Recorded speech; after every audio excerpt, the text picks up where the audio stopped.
We're going to react to a couple of clips from the interview because it's a 1 hour interview. We can't react to the whole thing. But I have seen the full thing, so I have the full context. And I can say now, hand on my heart, if Piers Morgan doesn't know you, his interviewing skills go out the window. And his interviewing skills are already questionable. This was hard to watch for me because when I'm watching someone go into a podcast or a talk show, I want to hear them talk. That's the whole point in it. Piers Morgan had a real hard time letting Andrew Tate talk. And the times that he did let Andrew Tate talk, Andrew Tate dispelled whatever Piers Morgan was trying to push. And Piers really did a good job of just moving the conversation away whenever he knew he was losing control. I think Piers has just used this as an opportunity to bring him some attention and views, and also to try and feel like he's being the hero by putting Andrew Tate down, because he's obviously following the trend of where everyone else has gone with it all as well. So he's probably tried to use this as an opportunity for himself, but it's definitely backfired. It's not backfired in the sense that he's gained more subscribers and more people are aware of his channel now, because anyone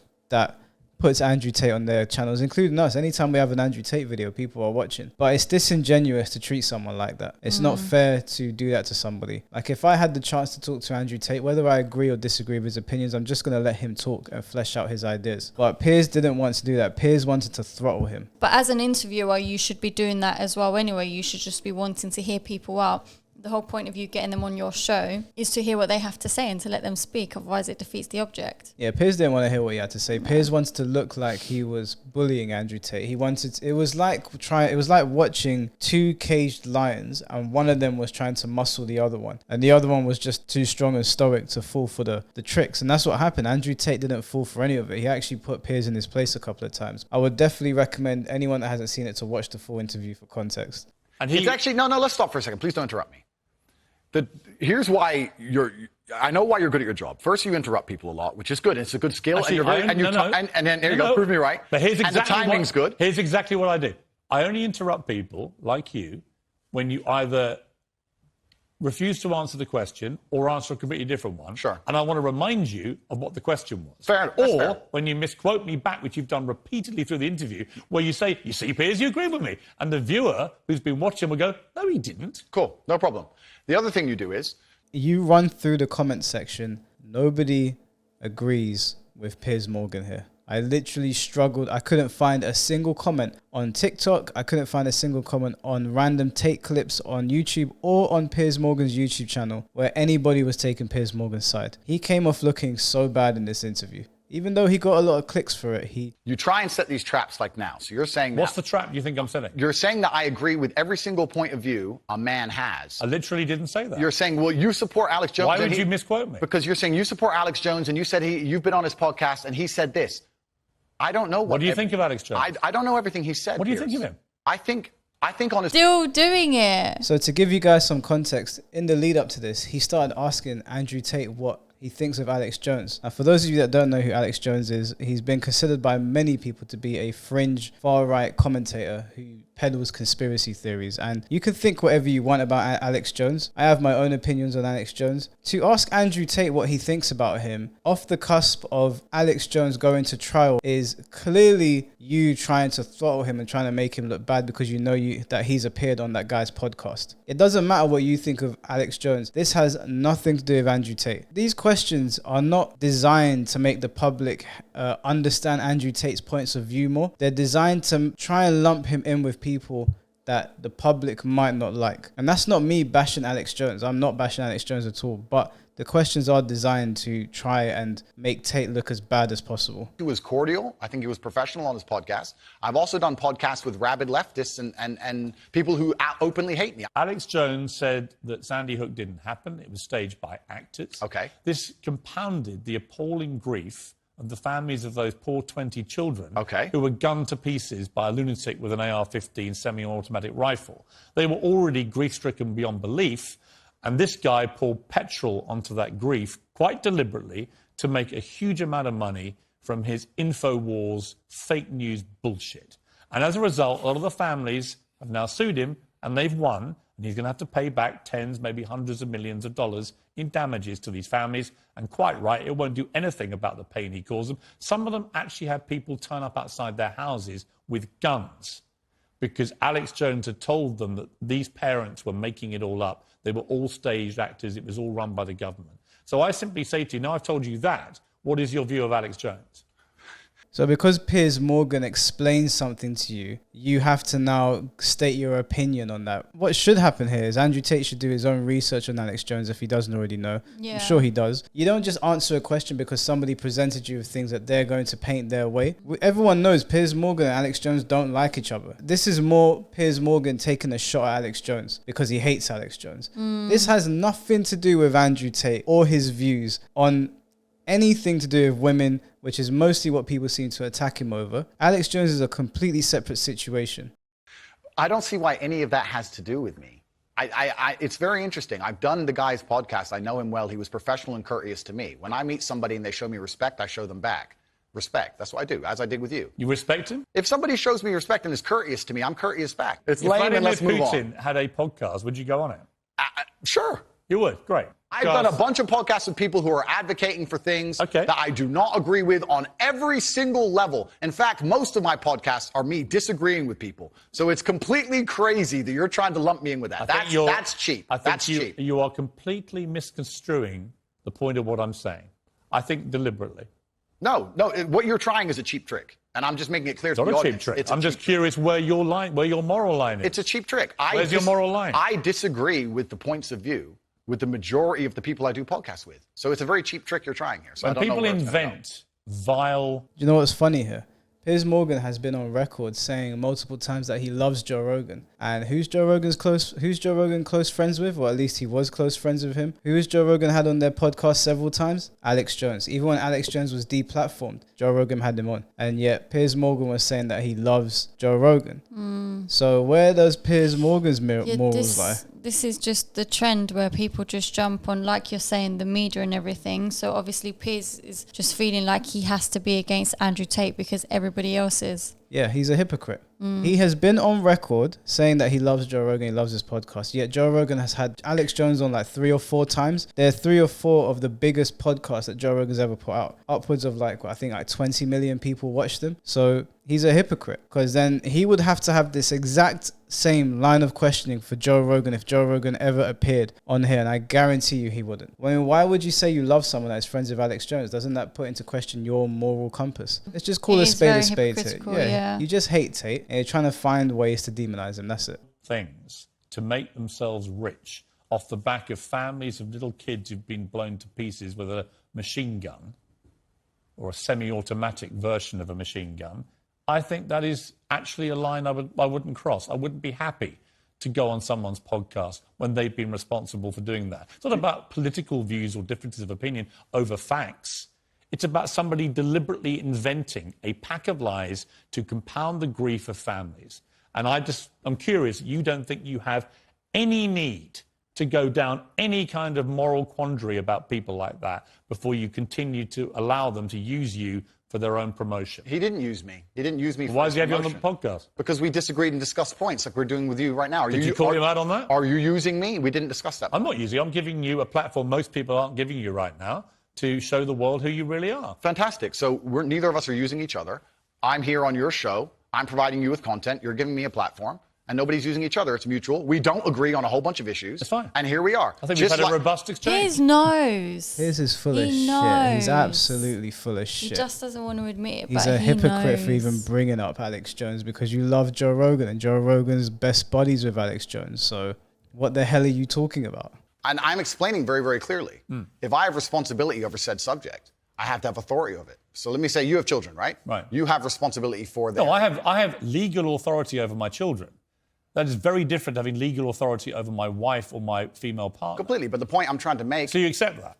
I accept that... Because you used the analogy of responsibility for a child. My friend, these are very... These are actually really important things. They're important things, but you interrupt me every 5 seconds, so it's hard for me to actually explain my point. The point I'm making here is very simple. You have children, and you're responsible for their safety, so you're going to have authority to say, don't go out at night, perhaps, because you want them to be safe. I have legal authority. You have a legal authority. Yeah. Legal authority. I'm saying that if I had a woman, and the question where you've raised this soundbite from, I was asked about protecting a woman, making sure she's safe. And I would say I wouldn't want her to go out at night on her own because I'm responsible for her safety. And someone said, well, you don't have authority over her to do that. And I said, well, no, I can't force her to stay inside. But if she were to ask me, how do I protect myself at night? I would say, well, you should stay inside. That's how you should do it. I don't have an issue with what so you we just agree. Said. No, it's the semantics. No, it's not semantics. And this is where I don't think...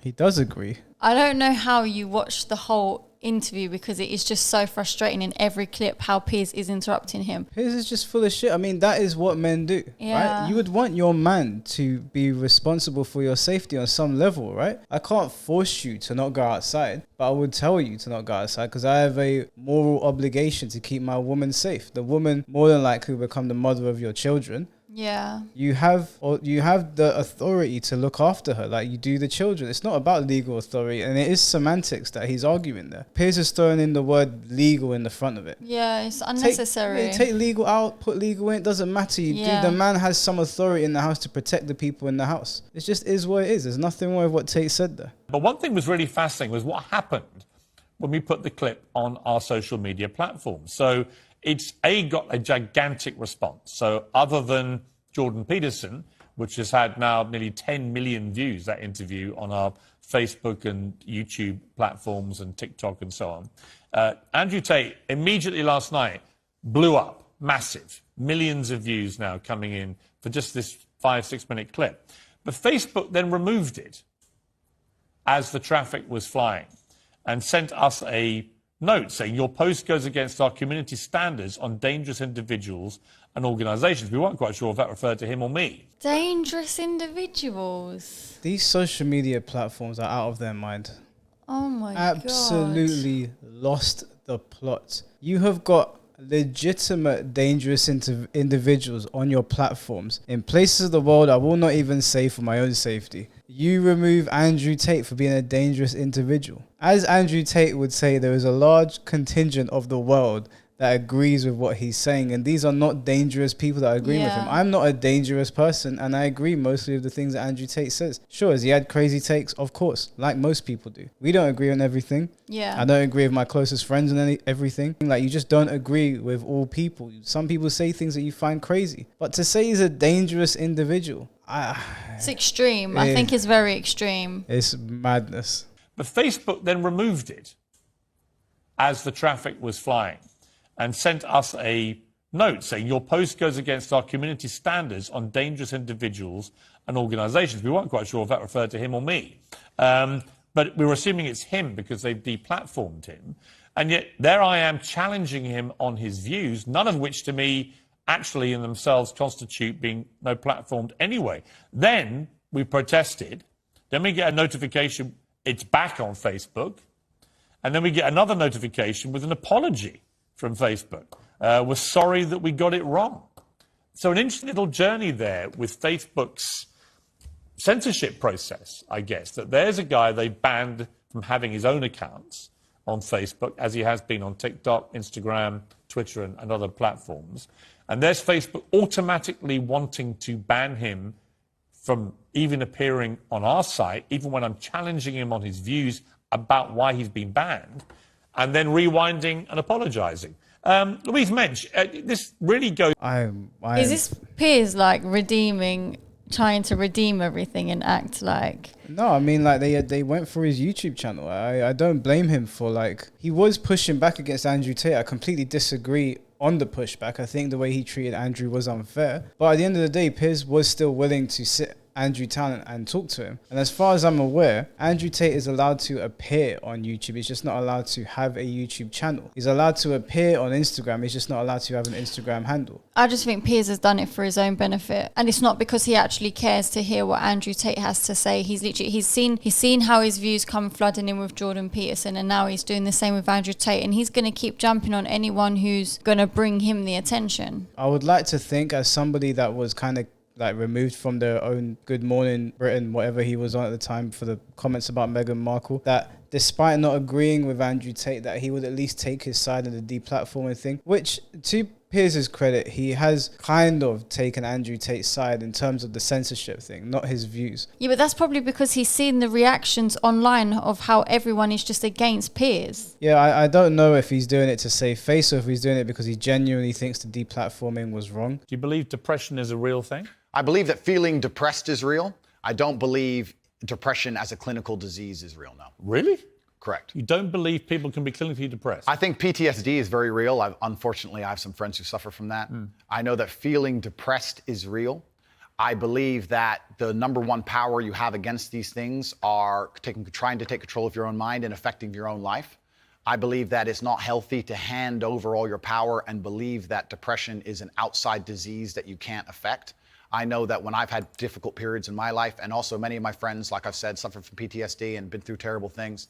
I've lived a very difficult life, and I know people who have, that the things that made them feel better is when they woke up and said, you know what, I'm not going to allow this to damage me anymore. I'm going to take responsibility. I'm going to get up and I'm going to fight this as hard as I can. Right, and by the way, on that, I agree. So we agree. Right? My favorite speech is the Rocky Balboa one. Okay, so then we agree. No, we do. Here's where we don't agree. Piers. You don't, no, hang on. You got to let me interject when I don't agree with you, right? Where I don't agree with you is that there's no such thing as clinical depression. There absolutely is. Well, it's a proven scientific medical reality. There's a different argument about have we gone a bit too soft, right, in schools and all the rest of it. Absolutely. Do I think some people moan and whine too much about their lot in life? Definitely. Okay. Are we a victimhood society? 100%. Okay. Is there such a thing as clinical depression? Absolutely. So and my argument is that if you actually bracket everybody who's not clinically depressed and doesn't have the genuine medical condition, then actually if millions of people are deemed to have depression, the ones who really need the help don't get it. Well, that's my point. Well, that I would agree with. You're right. I think it's certainly an overused term. But you don't accept there is such a thing as clinical depression. No, I don't. And that to me is a damaging view. Okay. Well, let me explain why. If someone comes to me and says, I'm clinically depressed or I feel very, very sad, I would say the first thing you need to do is stop accepting the identity of a clinically depressed person. Stop accepting you have no control over this. And what you need to do is stop identifying that way, and let's work together to try and fight against it. There isn't following. The thousands of people who have emailed me saying, my doctor told me I was clinically depressed and it's a disease that I have got in my brain and I can't be fixed. And I started listening to you and I realized that that's not the case and I can fix my own life and you're the only person who has ever helped me. Thousands of people have emailed me that exact email. If you think you are single-handedly curing people of clinical depression, you are living in cloud cuckoo land. I am reading the emails of people who I have cured of clinical depression. That gets me a little bit emotional, I can't lie. What? Because it's just, I think it's nice that that's happened to him. That people have so many people have reached out saying how he has helped them, because he does have a particular mindset that not many people have, and maybe it is a mindset that helps people just get on with life. I feel like this is a bit similar to the Tom Cruise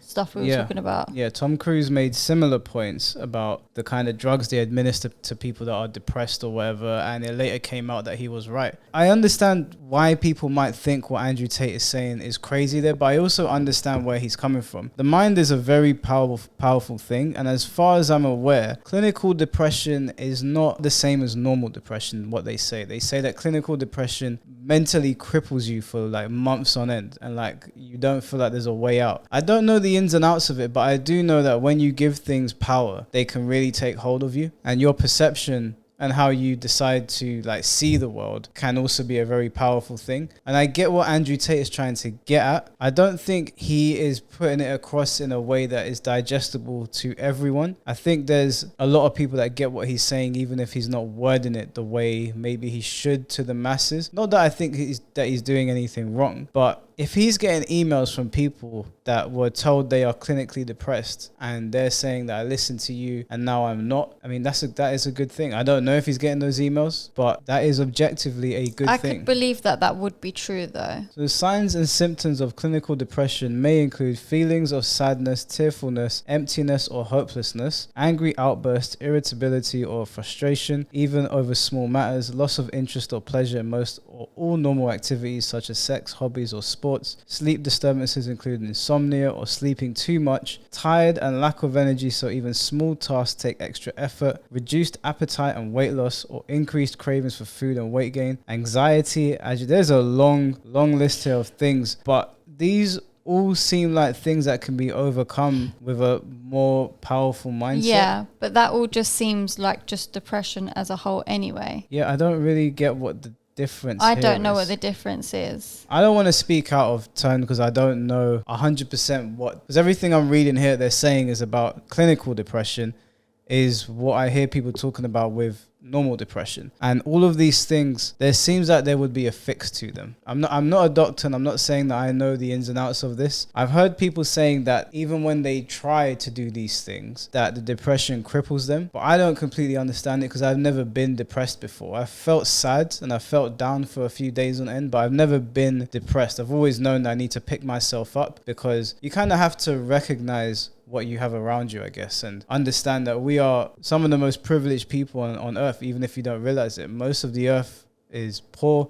There's famine all over the place. A lot of people are homeless. The fact that you have a roof over your head and a family around you in most cases, and that you're healthy for the most part, that you're able-bodied, is enough, in my opinion, for me to pull myself out of any situation I'm in and just understand that I need to do what needs to be done, because feeling sorry for myself isn't going to help. I don't know, like, if having like suicidal thoughts or those sort of things is clinical depression, or if everything is just being conflated, but I get what Andrew Tate's overall messaging is. I mean, this is it. Like, I don't really see or know what the difference is. I feel like depression is depression. There is different types of it. Some people might be depressed because of certain situations that have happened in their life. Some people might just be depressed, like just everything. They're just sad in life in general, and there might not be any reason behind it. So some have triggers, some don't. There has to be a reason why, though. It comes from somewhere. I don't know. It might stem from somewhere. It might not. But I do feel like you can be depressed without any sort of trigger behind it. It is a mental thing. It is a mental game. The only person who can get you out of it is you, because you've got to make that decision to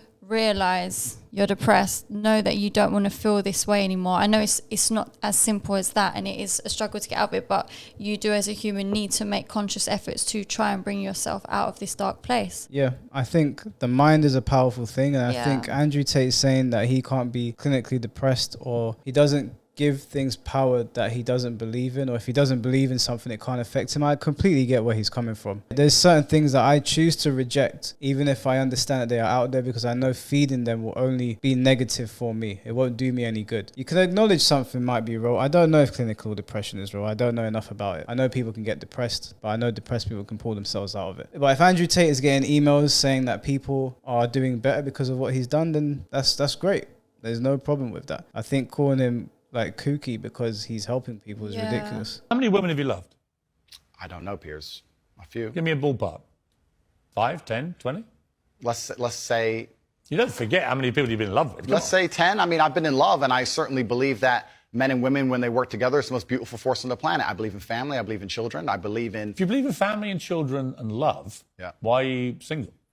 I'm not single. Well, you're not married. That's what I mean. This line of questioning is Ethan Klein tier. Even if you didn't, like, I've watched the full thing, this line of questioning was ridiculous. It just made, he was literally trying to throttle this guy. Well, if I was married, the last thing I would do is advertise it to the feral psychopaths on the internet. So I'm not a feral psychopath. Well, you called me friend earlier. Can be debated, Piers. But the point I'm making as a whole is that all of these... Do you want to get married is my point? No, but let's please for a second. You don't or you do? Let's please for a second, because you've interrupted me so many times I've failed to... Well, actually, I've only interrupted you, just to be clear, when you've actually answered a different question. Cool. Well, then on all these points you're making... And you've admitted that. On all these points you're making, on repeat, you're taking these sentences and on repeat you're using you're weaponizing them against me. I'm not weaponizing anything. Okay, it's fine. No. You're weaponizing the weaponizing, which doesn't exist. No problem. But you said to me, come on, bring it on, read out all the things that you think are blatant misogyny.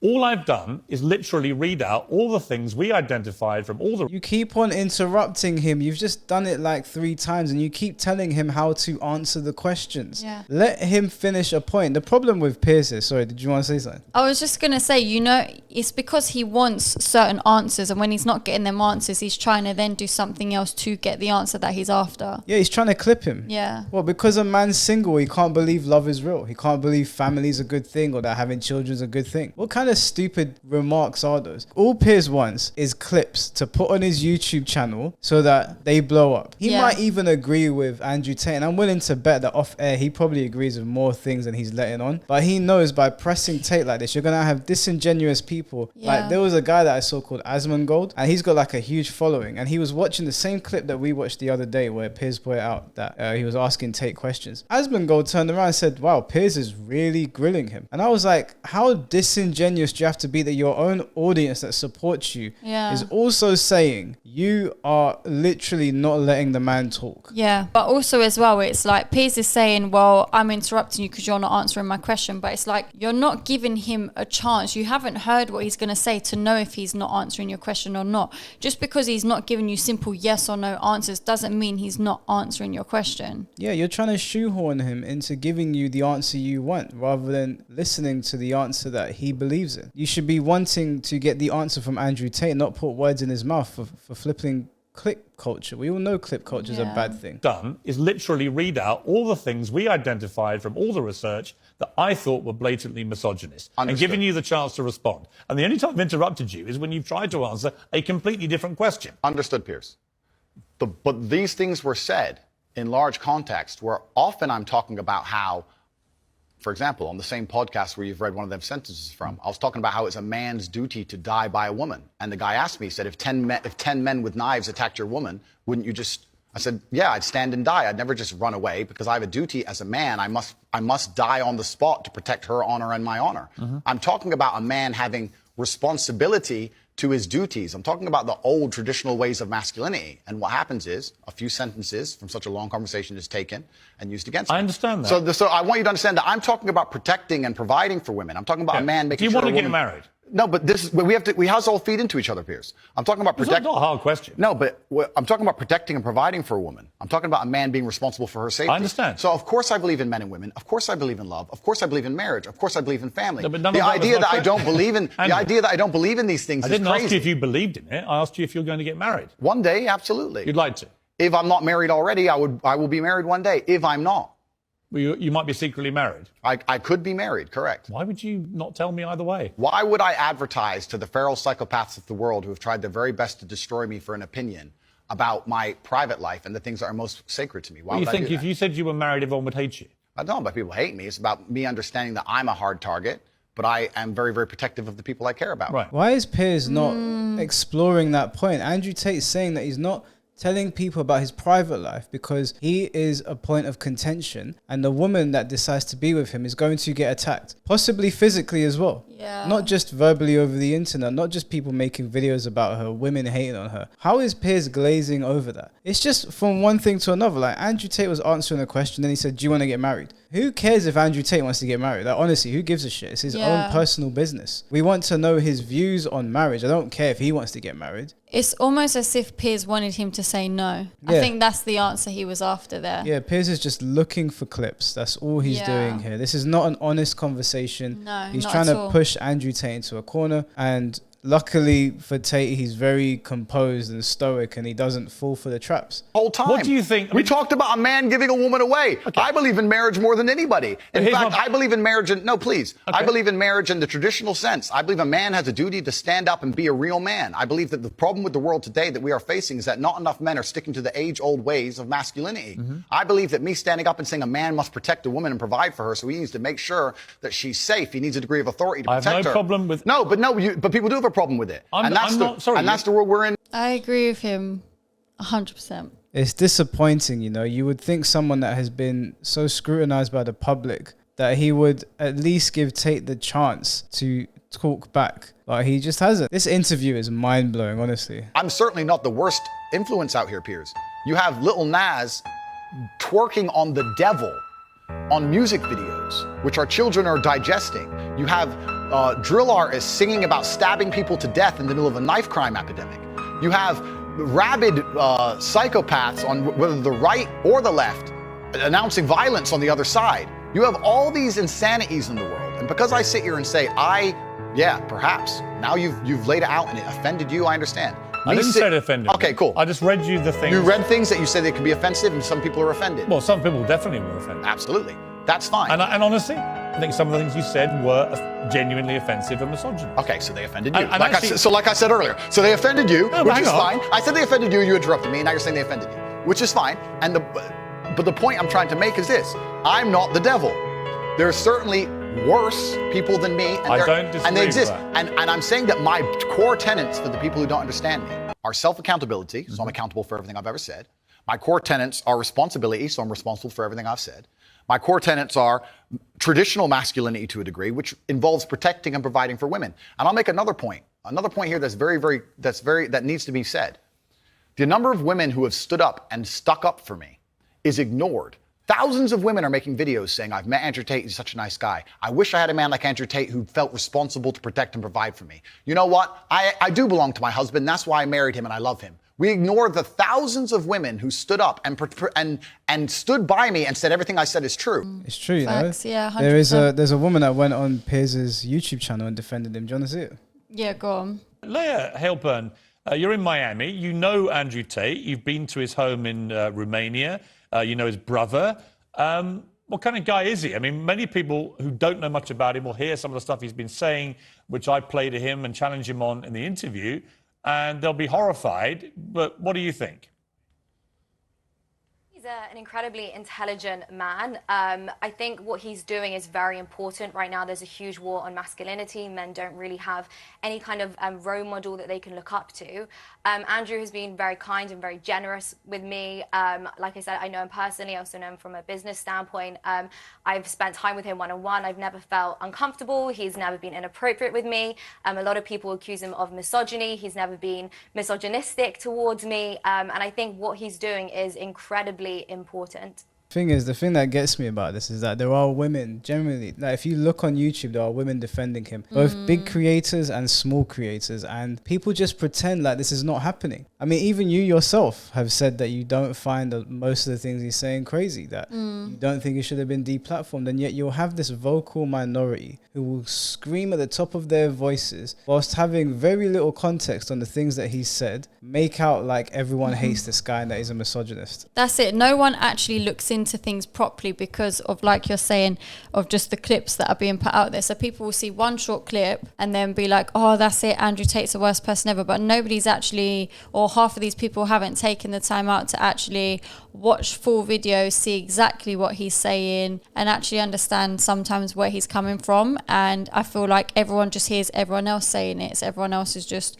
sticking to that same opinion without actually forming their own opinion with their own research. It's a massive problem. I've actually had conversations with people where I start off by saying, oh, Andrew Tate said this, I don't want to hear it. I'm just like, really? Are you that closed-minded that you don't even want to hear what he has to say? And I guarantee you, if I flesh out the point that he makes so that they can sit and listen to it coming from me, they probably agree. But they've seen a clip and they've made like a knee-jerk reaction. So we're not going to react to all the Andrew Tate clips because the interview goes on for an hour. I recommend people go and watch it. So in closing, there's better Andrew Tate interviews out there. The one on the Valuetainment channel, I think it's on the PBD podcast, is great. It's gone like 9 million views now. He's recently done another one on some other guy's channel that's blowing up. He'll probably continue to appear on other people's channels until he's eventually unbanned, and I do think he will be unbanned eventually. Yeah, I think so. It's going to get to a point where everyone just realizes. Yeah, and even if he's not, he's got like one of the biggest channels on Rumble now. They tried to cancel him, and for the most part, they did cancel a lot of his stuff. For people that think that Andrew Tate wasn't cancelled just because he's still appearing on podcasts and he has a big Rumble page, obviously don't understand what cancel culture is. His ideas, his sentiment, and the things that he put out there are not going to go away. Not everyone that likes Andrew Tate is a bad person. As a matter of fact, most people I've met that like Andrew Tate, both male and female, are not bad people that have violent misogynistic ideas. And I think pushing those ideas and trying to make people be quiet about how they feel about something or demonize people because you don't agree with them is eventually going to blow up in your face. I think that he had a good point there as well. Like, I feel Andrew Tate is too powerful in a way, and Piers knew that if Andrew was able to talk properly, that he would have had no control over where he wanted that interview to go in his mind. Basically. Yeah. I encourage people to watch the full interview because he really did put Piers in his place. And you can tell Piers knew he was losing the argument because any time Andrew Tate was pushing back on something to the point that Piers could no longer argue, he'd randomly start talking about something else. And that's when you know you've got someone. Yeah. Either they shout at you, they interrupt you, or they change the conversation. Yeah. That's when you know you got someone on the ropes. And he did all three. And Andrew Tate handled it extremely well. He told him not to interrupt him. Piers didn't listen. Piers tried to get him to answer ridiculous questions that have nothing to do with his own views. And he tried to bully him into giving the answers that Piers wanted. And Andrew refused to do any of them. He refused to apologize, which is a very important thing. Do not apologize if you don't believe that you don't believe in the apology. If you believe what you believe in, people can challenge your views and they can scrutinize you, but they shouldn't force you to apologize. And I'm actually very happy that he didn't apologize for anything that he said. He said that maybe I'd say things a bit differently, which is not him saying that he's going to change his views. It's just saying the way he puts it out might be a bit different because he was the most Googled man on earth, and he still has a massive following. Yeah, go watch the full interview. It's disappointing, but you'll get to see for yourself. We can't react to the full thing because it's an hour long. Yeah. I don't even think you're allowed to react to someone's full video, but it is what it is. Disappointing from Piers Morgan, but there's other Andrew Tate interviews out there.